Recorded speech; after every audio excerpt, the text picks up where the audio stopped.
Que sait-on de la conflictualité sociale et de ses effets sur la croissance en France? Entre idées reçues, chiffres fragiles et battelage médiatique, essayons de nous y retrouver.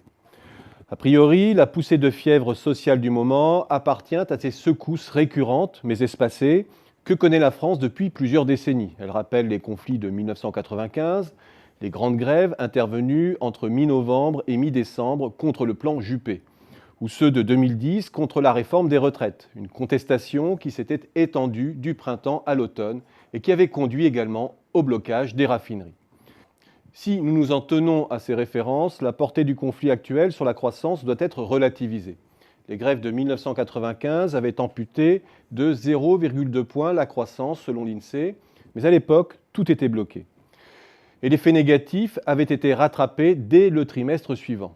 Idem en 2010, où le profil trimestriel de la croissance n'avait été que très marginalement perturbé par les grèves, plus perlé il est vrai, et où, une fois terminé le conflit, la croissance avait rebondi de 1%. Autrement dit, l'essentiel de la perte d'activité occasionnée par un conflit est récupéré par la suite. En témoigne encore mai 68, référence toujours aussi emblématique, où à la chute de 5% du PIB au deuxième trimestre avait succédé un plus 7,7% le trimestre suivant. Il y aurait donc un énorme décalage entre l'effet de loupe médiatique et la menace que ferait réellement peser la conflictualité sociale sur la croissance. Si l'on s'en tient à cette vision distanciée, la reprise ne viendra pas se disloquer sur le conflit social, même dur.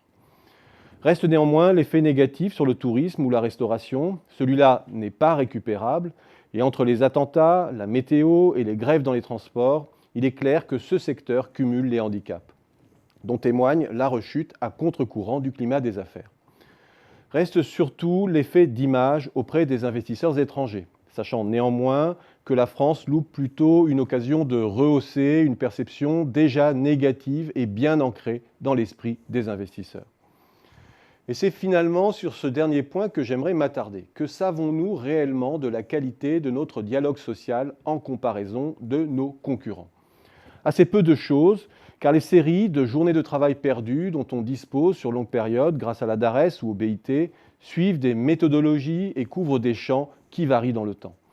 De 1971 à 2001, on dispose d'une première série qui exclut de son champ les conflits dans le secteur public et qui ne prend en compte que les conflits localisés, hors grève générale donc. Une série qui a longtemps accrédité l'idée d'un épuisement progressif de la grève en France et que l'on prolonge en général jusqu'en 2004 par une autre série de l'inspection du travail qui exclut de son côté les transports, autrement dit la SNCF, Air France, la RATP, etc. Nul besoin d'insister sur le fait que la déperdition est lourde. Des travaux de la DARES ont montré par la suite que le nombre de journées de grève était sous-estimé de l'ordre de 50% en 1992 et de 75% en 2004.